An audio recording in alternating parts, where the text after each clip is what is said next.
Acesse sejaamigo.com.br e conheça os planos. Amigo, viva conexões reais! Olá, o Conexão Poder está no ar. Nosso entrevistado hoje é o presidente da ProSoja Mato Grosso, Lucas Beber. Falei certo, presidente? Isso, Lucas Beber. Bem-vindo ao Conexão Poder. Obrigado. Prazer poder conversar com vocês mais uma vez. Presidente, vamos começar aí pelo assunto mais recente que nós temos aí ligado ao produtor rural de forma nacional, né? Nós tivemos aí o lançamento agora recente do Plano Safra, né? E parece que a expectativa do produtor rural era bem maior do que foi apresentado. Qual que é a avaliação? Então, até pelo marketing, o atraso, a gente esperava que viria melhor. Porém, dias antes a gente já ouviu uma fala do ministro falando em responsabilidade fiscal, e aí a gente entendeu que a responsabilidade seria jogada pelo setor, e aí a gente mais ou menos previu o que viria. Aumentou quase 10% o plano, né, teoricamente, porém na prática nós tivemos só na variação cambial nesse um ano de espaço do anúncio do ano passado, 15% a desvalorização do real, ou seja, o dólar 15% mais caro, e os nossos insumos são importados, então a base do preço é dólar, por si só já torna o plano menor. E aí temos a questão da taxa Selic, né, que já teve um corte pelo Banco Central de 3,25% do ano passado para cá, porém as linhas de financiamento, principalmente para médio produtor, o juro permaneceu o mesmo, só no Moderfrota que teve uma diminuição de 1%, que desceu de 12,5% para 11,5%. Então, assim, ficou menor, na prática ficou menor o plano, e ano após ano vem ficando menor, e aí o setor se sente desconfortável, uma pelo atraso, né, porque nos últimos dias, principalmente os fosfatados, que são a base dos fertilizantes para a produção da maioria dos alimentos, tiveram também aumento de preço, vai chegando mais próximo do plantio, então em poucos dias essa variação torna também o plano menor, ou seja, o poder de compra vai ficando menor também. Então a gente esperava um pouco mais de atenção pelo setor, mas infelizmente foi o que a gente viu por aí. E o setor teve um aumento de 15% no PIB, né, se eu não me engano, né? Então, o Mato Grosso mesmo, né, que é o estado que mais produz soja e milho, ano passado cresceu mais de 10%. O PIB aqui do estado foi o estado que mais cresceu, e né, um estado praticamente agrícola. Então a agricultura tem sido responsável não só pelo superávit da balança comercial há anos, como também os estados, né, que produzem também têm sido os que mais têm crescido. Então, ainda falando sobre o Plano Safra, ele era para ter ocorrido, o lançamento era para ter ocorrido aqui em Mato Grosso, né, em Rondonópolis. E aí depois adiaram, passaram para Brasília, adiaram novamente, depois acabou sendo feita uma cerimônia ali menor, né? Meio, eu até brinquei, né, o Lula fez quase que no quarto dele, na casa dele, escondido, no quintal dele, né? E isso ocorreu depois, logo após ali o escândalo do leilão do arroz, né? Você acha que essa já foi uma mensagem que ele passou, que estava queimado com os produtores naquele momento, tendo uma dificuldade no relacionamento com os produtores? É difícil julgar, até mesmo falar do arroz, né? Não somos a entidade mais propícia a falar, mas vendo a catástrofe que foi o Rio Grande do Sul, os produtores de arroz, a associação deles avisando que a produção seria suficiente para suprir a demanda do país, foi uma situação também desrespeitosa, esse leilão com aqueles produtores, porque foi uma maneira de intervir no mercado para um produtor. O arrozeiro há anos ele já vem, a gente fala, trabalhando esgoelado, e aí diante de uma catástrofe que foi esse ano, parte conseguiu salvar, quer dizer, boa parte, né, não afetou tanto a cultura do arroz, mas ainda assim alguns produtores tiveram sim prejuízo, muitos produtores do Sul, e eles alertavam. Então, quando tem essa interferência, essa importação, é meio estranho, porque derruba preço, derruba a renda do produtor, desestimula a produção, ou seja, a conta é bonita na hora, né, você entrega para a população, porém é uma maquiagem que lá na frente a conta acaba chegando novamente, talvez daqui 1 ano, 2 anos, porque desestimula, alguns produtores saem da atividade, vão para outras culturas, você desestimula a produção. E, presidente, aproveitando que a gente está comentando sobre a questão do Plano Safra, falando um pouquinho sobre o governo federal, esse escândalo que foi o leilão do arroz, né, e provavelmente por isso até que o Plano Safra foi lançado lá em Brasília, recentemente teve uma fala emblemática do presidente Lula que causou um certo estranhamento e até espanto dos produtores mesmo. Ele disse que essa relação com o agro tem que ser sincera e ressaltou que muitos ficam chateados porque o governo federal defende o MST. A fala dele, para ser mais preciso, foi a seguinte: vamos ser francos, hoje não é o Sem Terra que toma a terra de vocês, são os bancos que estão tomando a terra de vocês. Qual que é a sua avaliação? Ele teria chamado os produtores de mentirosos, caloteiros? Você acha que pegou mal nesse sentido? É difícil falar. Eu até nem tinha visto essa fala, mas ela é meio controversa diante do que a gente viu os fatos esse ano. Eu quero deixar bem claro aqui que a minha intenção não é politizar, a minha intenção é defender o setor e observar as coisas como acontecem. As invasões pelo MST são corriqueiras no Brasil e claro que nos últimos anos deu uma diminuída, mas ocorrem ainda. No passado era muito maior, lá no governo Fernando Henrique tiveram muitas invasões, os primeiros governos também do PT tiveram muitas invasões, isso traz insegurança jurídica para os produtores, então as invasões são reais. Agora, sobre a fala dos bancos, aí que eu falo que é controverso. Por quê? Porque esse ano nós tivemos, tanto lá no Rio Grande do Sul, essa catástrofe climática, principalmente para produtores de soja, mesmo os que não foram afetados pela cheia, mas o excesso das chuvas estragou produção na lavoura. Como tivemos aí os arrozeiros e tudo mais, o pessoal precisando de socorro, e aqui no Centro-Oeste, o Mato Grosso, a gente tem que lembrar que por mais que a agricultura gera muita riqueza, ela faz circular muito dinheiro, não significa que muito para no bolso do produtor. Nós temos um gargalo logístico para levar nossa produção e para trazer insumos, ou seja, o custo do produtor do Mato Grosso é mais caro, e quanto mais próximo à linha do Equador também, você tem mais incidência de pragas na lavoura, então o produtor de Mato Grosso ele trabalha com custo e um risco alto. E esse ano a gente teve uma influência do El Niño muito forte, e tivemos aí produtores que colhiam 60, 70 sacos, esse ano colhendo 10, 15, 20, 30 sacos, mesmo de 45 não paga a conta no Mato Grosso. Está aí os cálculos de MEA, é só entrar lá, sempre são abertos as planilhas, e foi pedido um socorro, inclusive a ProSoja no início do ano mandou um pedido de socorro para o Ministério, inclusive em eventos, tanto em Campo Novo do Parecis, quanto em Lucas do Rio Verde, que estava presente em Campo Novo o secretário de Política Agrícola, em Lucas do Rio Verde o secretário e o ministro, e eu fiz essa cobrança para eles, tanto uma linha em dólar, quanto uma linha em reais para capital de giro e também para renegociação mesmo, né? E, na verdade, não veio. Quando o produtor saiu, as renegociações inicial não era para custeio, o produtor foi lá, era só investimento, e o produtor que ainda ia pegar a renegociação não poderia acessar o crédito agora, ou seja, ele fica com crédito restringido de crédito subsidiado até que ele não paga aquela dívida, ou seja, não ajuda o produtor, e isso é previsto pelo Manual de Crédito Rural. Então até os bancos davam risada para os produtores, não tem nenhuma novidade, é o manual. Então isso foi uma despreocupação. Depois, mais tarde, o governo lançou uma linha de capital de giro em dólar, partindo de juro de 17%, ou seja, eu falo que é juro de agiotagem, porque o mercado não pratica isso, né? Então, o produtor que pegar ou vai se afundar, precisa muito e vai se afundar mais ainda, mas é praticamente um juro impagável para o nosso setor.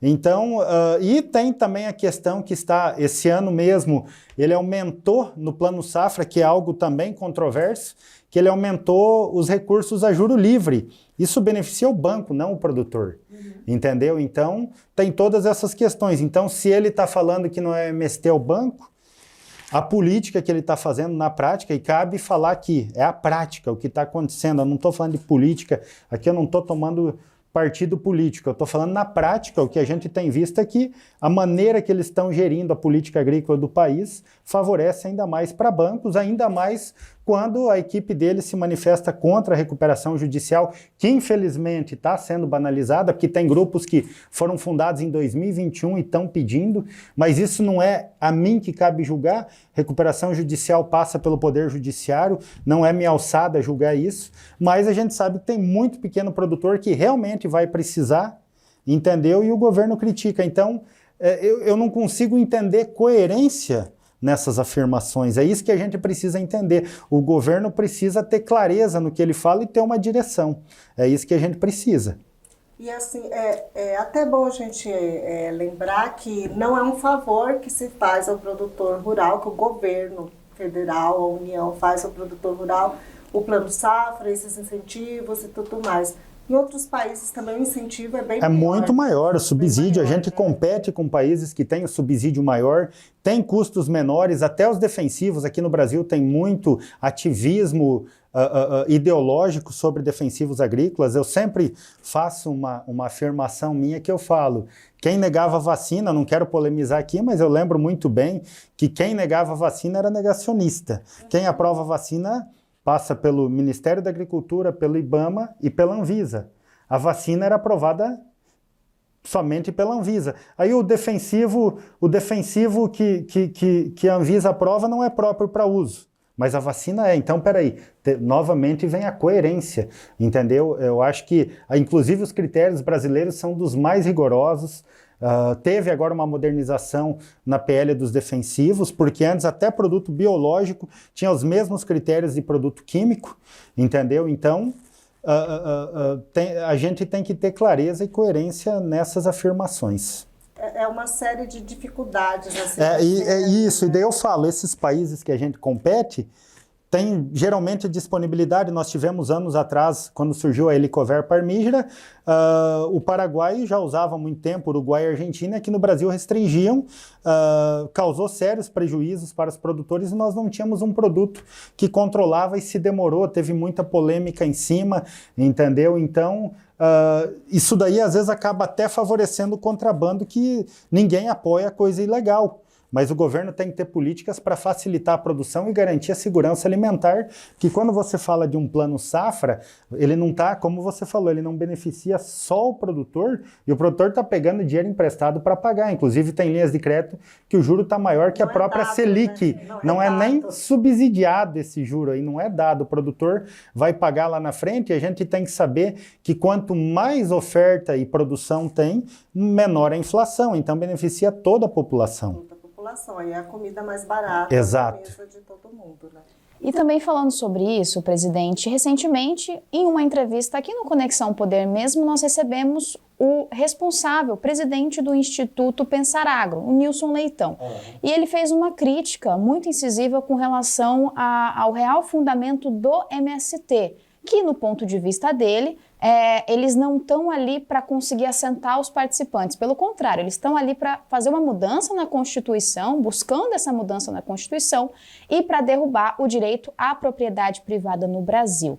Com relação a isso, o senhor também compartilha desse pensamento? Com certeza, eu acho que a propriedade privada é o mínimo que tem que ter. Tem famílias aí que produzem há mais de 100 anos, isso foi passado de geração a geração, cada geração cresceu um pouco, mas isso tem muito risco, porque a agricultura é uma atividade de grande risco, tem muito suor, entendeu? Então são pessoas que se doaram. Aqui no Mato Grosso, quando você viaja para o interior, cada família que você conhece é uma história diferente, uma história forte, de sofrimento, de coragem e tudo mais, e são pessoas que se prepararam para cuidar da terra. Então, a gente vê aí o MST, só o fato de entrar com uma foice numa propriedade, para mim, já está entrando armado. Outra, não é uma organização que tem um CNPJ, que tem um líder de verdade aí declarado. Então, assim, acontece a baderna e ninguém é responsabilizado, é uma coisa muito estranha isso. E nesse ponto, também não é politizar, mas tem que parabenizar o governador Mauro Mendes pelo Invasão Zero, aqui o Zero Invasão no Estado. O trabalho da Polícia Militar também tem sido brilhante nessa questão, garantindo o direito à propriedade, que é o mínimo que quem produz alimento deve ter. porque não é fácil. Eu acho que todo mundo tem o direito de plantar, de produzir, tem gente que começa do zero. Eu acho que é legal ter o famoso, lá no Rio Grande do Sul, eu lembro que eu era criança, via muito do Banco da Terra, que aquela pessoa que realmente queria, financiava uma área, mas ela tinha um compromisso e tinha que fazer um pouco de esforço. A gente vê muito assentamento que a pessoa é assentada, isso é na prática, isso é história. A pessoa foi assentada, ela vende a terra, passa para outro. Então, assim, tem que ter um pouquinho de esforço para a pessoa ter, por mais que é difícil, mas um pouquinho tem que ter, não é para qualquer um. A terra é para quem gosta, não para quem quer se aproveitar, é para quem tem coragem e para quem gosta. Entendeu? E nem todo mundo tem a vocação, cada profissão tem vocação, não é qualquer um que vai, e até mesmo produtores tradicionais às vezes acabam, infelizmente, no meio do caminho, ficando, né? Muitas vezes não é por erro, às vezes por questões climáticas e outras questões, já não é fácil. Imagina uma pessoa que não tem intimidade com a terra, né? Então, assim, vamos pensar, e a gente precisa, acho que falar em direito à terra não é nem questão ideológica, é questão de soberania nacional, é questão de respeito às nossas leis. Sim, e agora tem a preocupação aí como é que fica a questão do marco temporal, né? Porque ainda não ficou redondo ali, né? É uma coisa estranha. Eu tive a oportunidade, até sofri para fazer, mas percorria todos os dias 130 quilômetros para ir para voltar. Eu fiz faculdade em Diamantino na época, fiz de Direito. Mesmo meu sonho sendo agronomia, na época não tinha oportunidade. E eu vejo aí a questão do marco temporal. Eu aprendi na faculdade que quem são os representantes do povo são os legisladores, ou seja, a nossa Câmara, nosso Senado.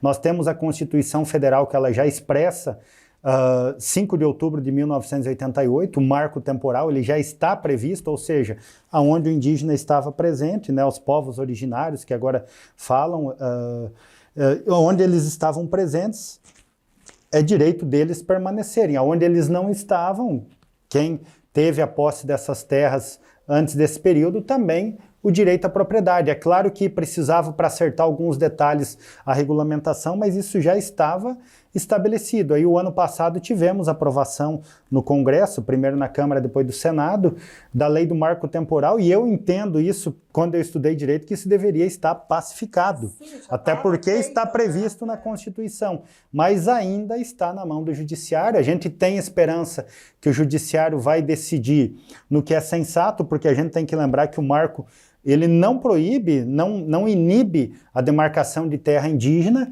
porque é aquilo que eu falei, onde o indígena, os povos originários estavam presentes, eles podem ainda demarcar, mas traz segurança jurídica onde eles não estavam mais, porque se a gente for levar o pé da letra, a cidade de São Paulo, quando você vai lá em Porto Seguro, na Bahia, lugares que hoje têm a população, são lugares originalmente indígenas, então nós temos que novamente transformar em reservas indígenas.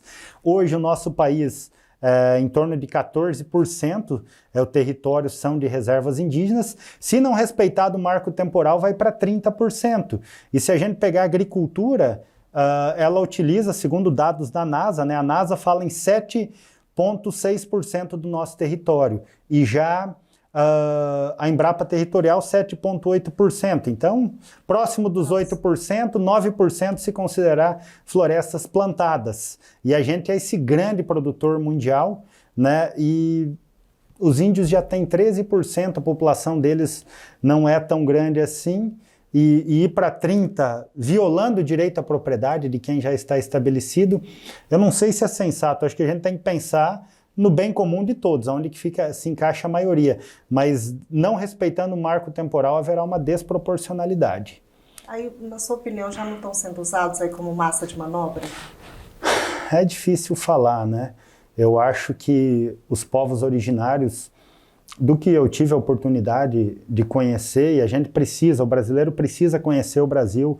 A maioria dos brasileiros conhecem, às vezes, na sala de um apartamento, com todo respeito, mas nem todo mundo viajou ao interior, então narrativas são faladas e muitas vezes repetidas, mas por quem não conhece de verdade o Brasil. Hoje você vai aqui na reserva do campo dos Parecis, aqui os índios, eles produzem alimento, eles estão felizes, e lá eles têm opção. Lá é um sistema, até eu visitei dias atrás, então é dividido, tem uma espécie de arrendamento que todos os indígenas ali que fazem parte da reserva recebem.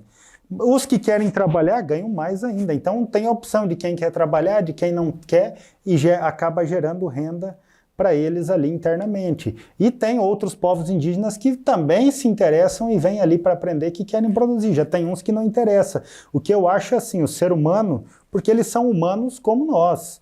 Então, cada um tem o direito de escolher da maneira que quer viver. Quem quer viver, continuar naquele sistema meio nômade, eu acredito que tem o direito, e quem quer evoluir também tem o direito, porque hoje é normal, tem foto, até eu vi uma foto dias atrás de uma casa que tinha o ar-condicionado. Poxa, né? Que maravilha você poder ter um ar-condicionado num estado tão quente como esse. Como também algumas coisas tem que ver. O índio, quando você fala, por exemplo, municípios lá em São Paulo, Campos do Jordão, Campinas, são campos. Originalmente eram florestas que foram queimando ao longo dos anos, porque era a cultura do índio para caçar, porque os animais se concentravam próximo às águas, então sucessivamente foi. E aí hoje a agricultura, muitas vezes nesses locais, ela até tem um sequestro de carbono, já tem estudos que mostram que é até maior que isso. Então assim, eu não estou aqui para dizer o que é certo e o que é errado, mas a gente tem que se ater mais à ciência e menos a ideologia, e eu acho que os povos originários eles têm que ter o direito de falar por eles, não a gente falar o que eles devem fazer.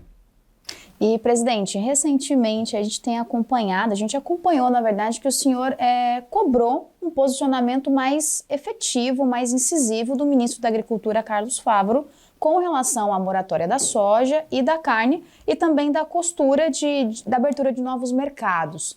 Vocês chegaram a conversar sobre isso? Como é que está o andamento dessa questão? Ele te deu um retorno? Como é que estão essas expectativas? Eu acho que a gente cobra, eu pessoalmente, eu gosto de cobrar, e hoje a gente tem redes sociais, aqui é um veículo que acaba chegando, então eu não gosto muito de sentar para tirar foto daquilo que não está decidido. Quando a gente decide algo que é combinado, vamos dizer, que tem um comum acordo, eu acho que é justo sentar, dar a mão e tirar foto. Agora, quando a gente senta para traçar uma coisa, você precisa... é muito inseguro, porque talvez um posicionamento que sai de lá que você não concorde acaba passando a imagem de que concorda, mas a gente sabe que a moratória da soja viola a soberania nacional. O ministro, ele já foi presidente da entidade, ele já foi cobrado como, e ele está lá. Eu lembro que quando falaram que seria colocado um representante do setor, e a grande maioria hoje da produção de alimentos e da geração de renda do Brasil são de médios e pequenos produtores, né, que são produtores que ele representava lá e representa agora. E a moratória da soja, ela viola a nossa... Eu entendo que ela viola o direito à propriedade, viola a soberania nacional, porque ela sobrepõe a lei que é mais moderna e mais restritiva do mundo em termos ambientais. Então eu acho que é coerente o ministro se manifestar contra, e acho que é um direito nosso, como cidadão, como representante de entidade. Eu quero deixar claro aqui que muitas vezes tentam politizar, e o meu trabalho não é politizar, é defender a maioria dos produtores, é eu estar próximo deles, saber o que eles cobram, o sentimento, e cobrar dele também. E a gente sabe que às vezes a gente é cobrado, eu mesmo como presidente, a gente não tem unanimidade nos posicionamentos. Só que como eu estou presidente, eu tenho que respeitar a maioria, e às vezes eu tenho que defender coisas que eu pessoalmente não concordava, e tem que aceitar, tem que respeitar isso, e a gente espera esse posicionamento dele também, entendeu? Então não é cobrança partidária, digamos assim, a cobrança de setor, e é minha obrigação cobrar ele nessa questão, né? Nós, especialmente na moratória da soja, mas a gente também é solidário à moratória da carne, até porque o setor da carne é solidário a nós, e acho que tem que ter união, e ambos trazem insegurança jurídica para os produtores. E detalhe também, né? Aqui no estado a gente viu até o Tribunal de Contas do Estado né, levantando essa bandeira. Por quê? Porque uma das bandeiras deles é a diminuição de desigualdade social, e a moratória da soja causa desigualdade social. A gente vê que a agricultura, aonde ela chegou, quanto mais forte é o município, maior é o PIB desse município, o desenvolvimento, né, o IDH desses municípios também é maior, então traz qualidade de vida, circula mais riquezas nesses lugares, gera mais emprego, atrai mais investimento, e tem municípios aí que ficaram para trás, digamos assim, demoraram para vir para a agricultura. É claro que também tem a viabilidade econômica e também logística, porque muitos municípios, eu dou um exemplo, 2019 nós produzíamos 9,6 milhões de hectares aqui no estado, e hoje essa última safra foi 12,4 milhões, e foi tudo praticamente 99% dessas áreas aí não é desmate, é conversão de pecuária em lavoura. Ou seja, e esses municípios se desenvolveram. Nós temos aí um exemplo, eu sempre uso o município de Marcelândia, 2019 produzia menos de 5 mil hectares de soja, hoje produz mais de 100 mil hectares. Aí você chega lá, você já vê uma concessionária de John Deere, uma loja de peças, que o produtor que vai lá, que costumam falar que o produtor não paga imposto, né? Acho que até, se vocês me permitem fazer um parêntese, nenhum país do mundo cobra imposto de produto primário para exportação, porque ele é uma maneira de ter competitividade. A partir do momento que você manda, eu sempre faço uma comparação com o turismo. Você atrai turista para ele trazer dólar, dinheiro de fora. E a exportação também. A partir do momento que chega aqui, esse produtor vai começar a crescer, ele vai comprar máquina, isso tem imposto. Ele vai construir armazém, isso tem imposto. Daqui a pouco ele vai formar uma associação, construir um asfalto, gera emprego, imposto. Vai abrir uma revenda de peças lá na cidade, que a gente sempre fala. Uma vez eu achei até engraçado, porque eu cheguei em uma loja e o dono da loja, eu sempre dou esse exemplo também, estava cheio de boleto. Ele falou: aqui ó, olha o tanto de boleto que eu tenho que pagar aqui, ó, eu tenho que pagar imposto, vocês agricultores não pagam. Eu falei: não, você está pagando, mas você vai cobrar de mim, você vai repassar na sua... Então ele pode recolher, mas quem paga é o consumidor final, e o produtor rural é um grande, porque ele consome em alta demanda, valores altos. A gente sempre fala que o produtor vê bastante dinheiro passar na frente, fica pouco, mas vê bastante, mas ele faz circular a economia, a produção faz circular e traz, digamos que a gente manda soja e milho e vem dólar aqui para dentro, e a nossa economia cresce. E empregos, melhores condições de vida para todos. A gente acompanhou aí essa defesa do TCE e da ANM também, né, a respeito da moratória da soja e da carne, e vocês esperavam que o ministro tivesse aí levantando essa bandeira também. Com certeza, mas né? ainda não houve essa manifestação. Eu, pelo menos pública, não vi ainda, né? Espero que sim. Acredito que ele tem um posicionamento contra, mas ele precisava se posicionar mais firme, porque ele tem influência. Até uma cobrança que a gente faz...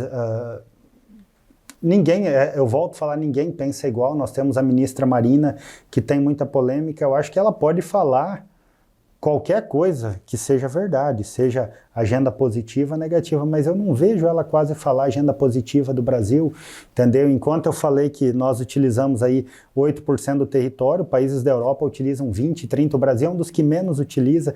Tu pega Mato Grosso, se fosse um país, 14% do território só utiliza-se para a produção de soja, depois o milho na mesma área, e nós, se fôssemos o país, seríamos o 4º maior produtor do mundo. Ano passado, com a quebra na safra argentina, seríamos o 3º, um estado, entendeu? Usando pouco território. E outra, uma coisa que nós temos que nos orgulhar, de país, né? Como brasileiros, é que diferente... Eu tive a oportunidade, o ano passado, a gente fez um levantamento da safra americana, eu andei por 13 estados lá, e a gente vê áreas de conservação, porém são áreas não agricultáveis. E o produtor brasileiro é o único no mundo que conserva áreas agricultáveis mecanizáveis. Ou seja, se a lei me permite derrubar X%, esse tanto, por mais que ele fosse viável para a agricultura, eu respeito. E na maioria dos outros países não ocorre isso.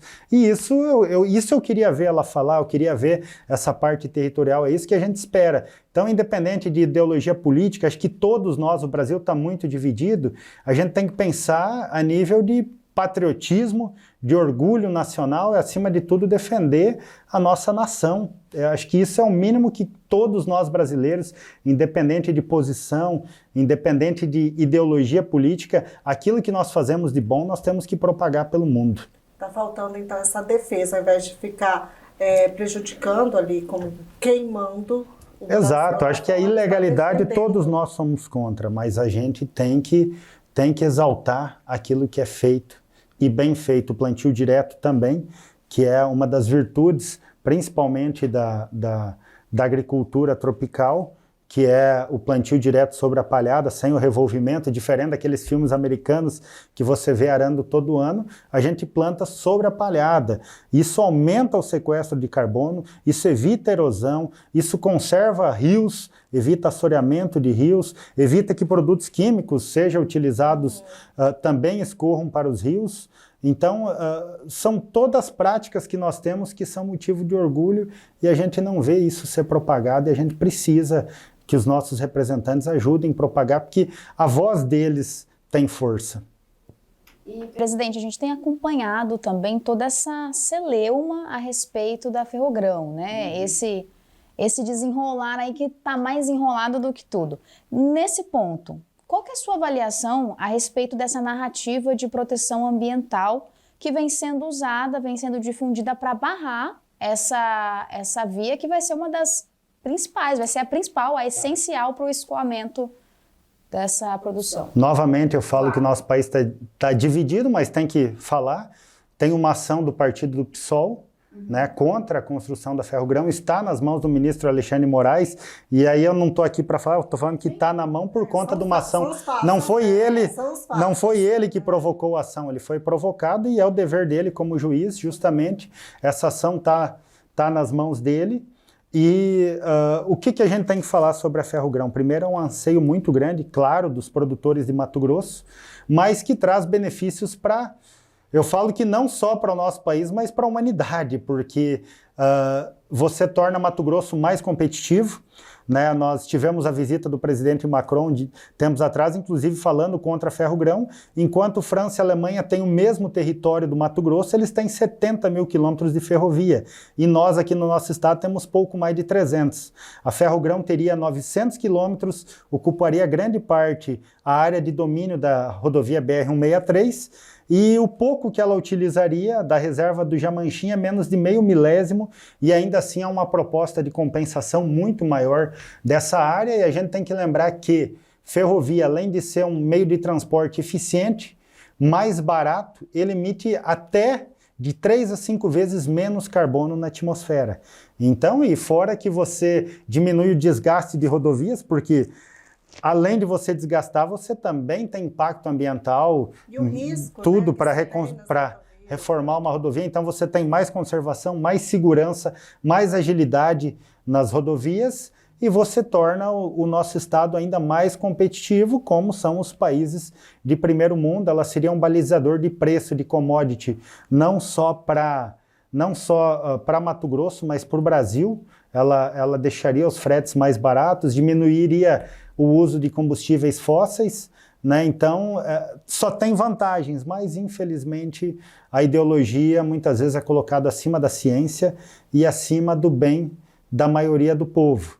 E infelizmente, por enquanto, está parada. A gente espera, claro, que possam chegar aí bons argumentos e que o ministro Alexandre Moraes entenda isso e que ele destrave essa ferrovia, que será, sem dúvida nenhuma, um grande salto para o nosso setor e também para a economia brasileira.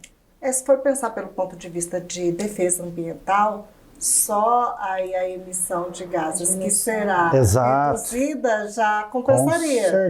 Com certeza. E sendo que ela vai ali paralela ali ao lado da BR, já está aberto, né? Exato.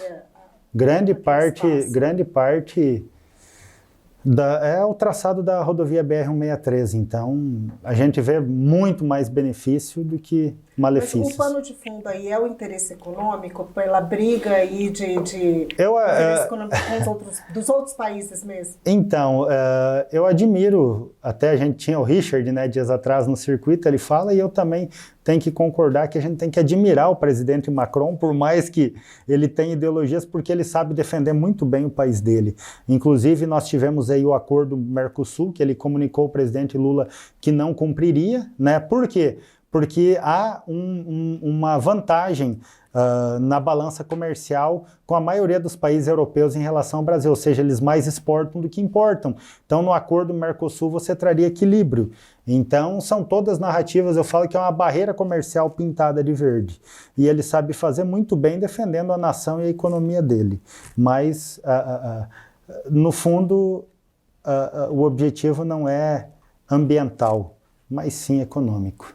Essa visão. Usando, mesmo fazendo aquele book com Lula, né? E aí usando também a imagem ali, ó, o cacique Raoni também, que é uma figura internacional também. Pois é, muito controverso, né? Muito controverso. Então é aquilo que eu falo, a gente tem que pensar na maioria a nível de nação, né? E, presidente, ainda pensando por esse lado, por esse ponto, o senhor acha que existem ONGs que estejam atrapalhando, estejam tentando barrar ali o desenvolvimento do agro de alguma forma? Sim, isso na prática, né? A gente vê os produtores lá em Santarém mesmo, que aqueles produtores passaram quando foram lá no final dos anos 90, teve uma migração para lá, e hoje na prática a gente vê aqui também no nosso país, a moratória da soja tem muitas ONGs por trás disso, entendeu? Então, sim, as ONGs, inclusive existe um documento, eu não lembro de qual estado que era americana, que era Farmers Here, Forests There, que era fazendas aqui, florestas lá. Então, na época, eles pregavam justamente e financiavam ONGs para dificultar a nossa expansão da agricultura aqui, que ninguém entende como que o produtor brasileiro é tão eficiente. É uma coisa, eu até arrepio de falar, porque o brasileiro, quando a gente olha para outros países, a gente tem, às vezes, uma mania de inferioridade. Na verdade, na agricultura, nós somos superiores em tecnologia, em quase todos os quesitos. Nós tivemos a Embrapa aí, que foi um grande boom da agricultura brasileira, que hoje precisaria também de um olhar mais atento do setor público, porque ela ficou praticamente largada e cada vez está sucateada e menor, e que foi algo que trouxe na tecnologia, e muitas coisas outros países copiam até hoje, tecnologia nossa, mas a gente podia avançar mais, mas foi um grande salto para a agricultura brasileira, e o produtor brasileiro ele é muito resiliente, muito corajoso e muito eficiente. Então, a gente tem que se orgulhar muito disso, porque lá eles não entendem, mesmo com subsídio, eles não conseguem ter a eficiência que o produtor brasileiro tem. Recentemente também vocês acabaram de concluir, o senhor acabou de concluir o circuito ApoSoja, não é isso? Então, diante desse circuito que foi concluído recentemente, quais ainda são os desafios, as dificuldades para expandir essa potência que é o agro mato-grossense? Nós temos a questão fundiária hoje, é um problema muito sério aqui dentro do estado, inclusive áreas que os produtores têm a posse, né?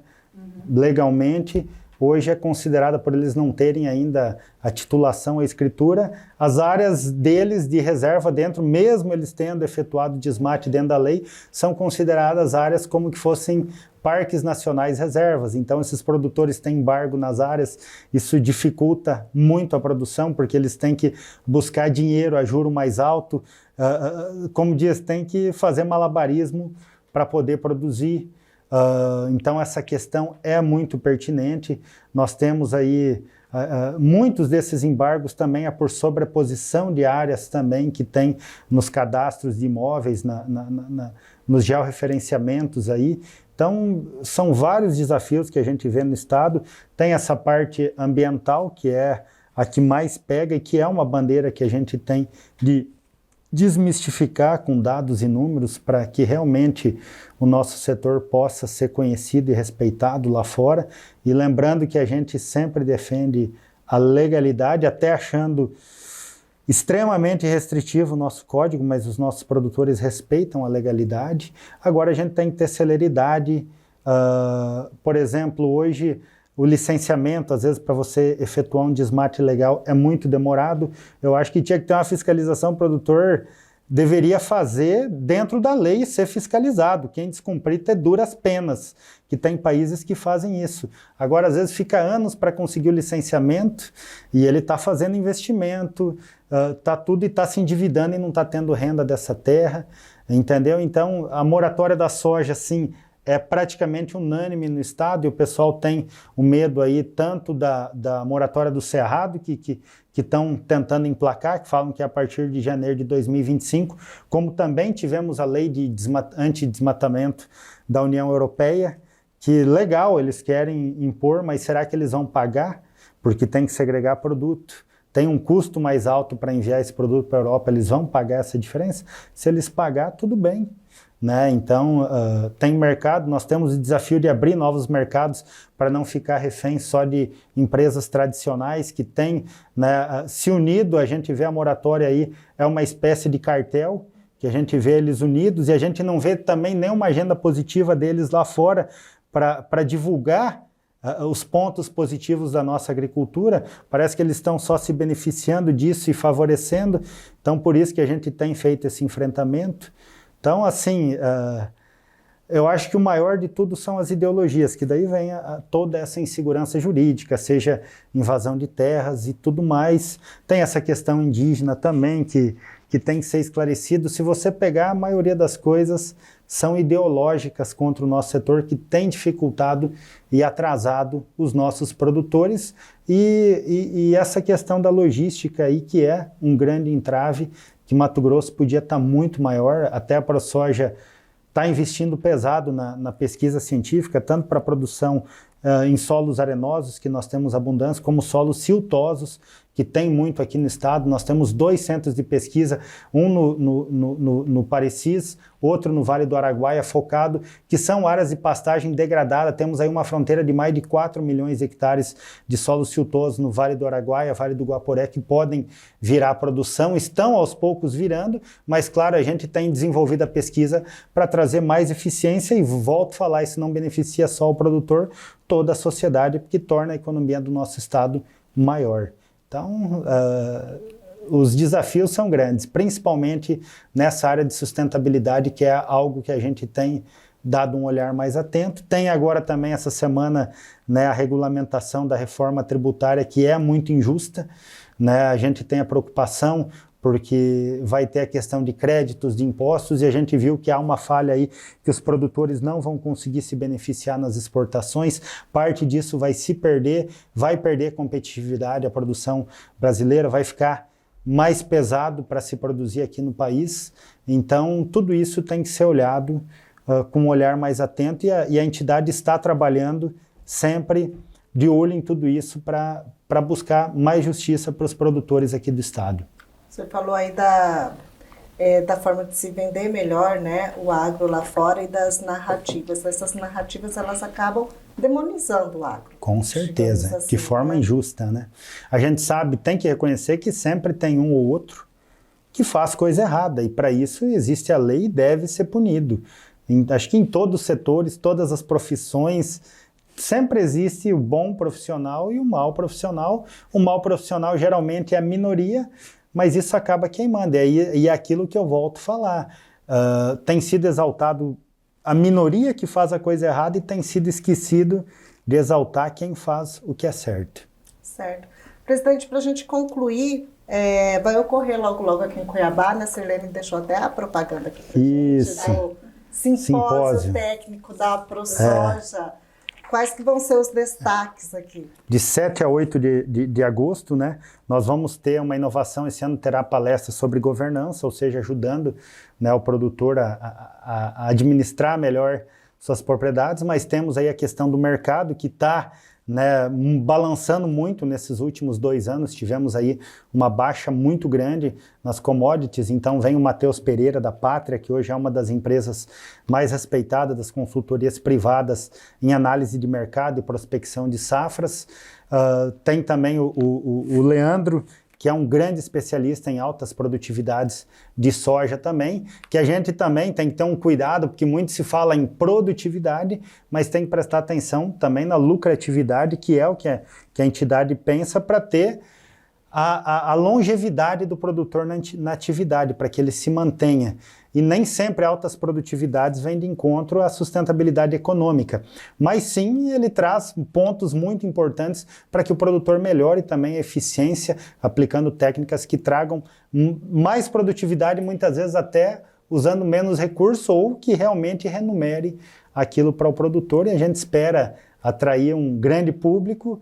E a gente convida todos os produtores do estado do Mato Grosso a participarem, consultores também, que são grandes difusores, né, de informação, para que realmente o simpósio traga a resposta aí de algumas perguntas e algumas necessidades que o produtor precisa.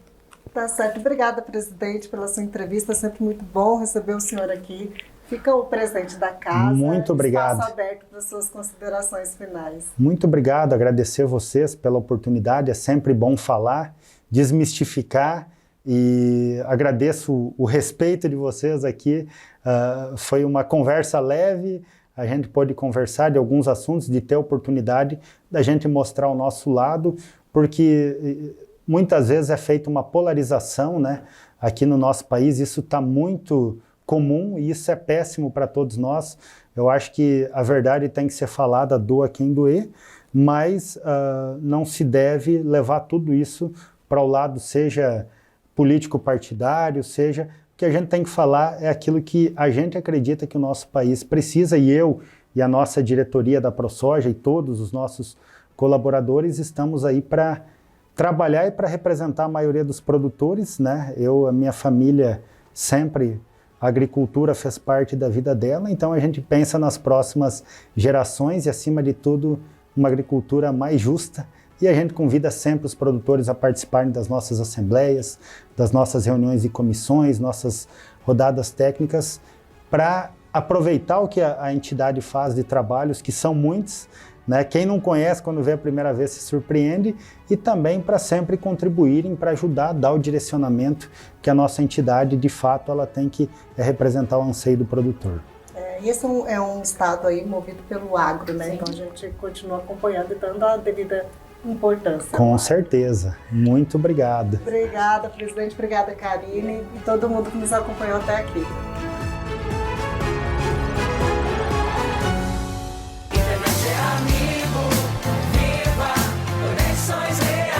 Acesse sejaamigo.com.br e conheça os planos. Amigo, viva Conexões Reais!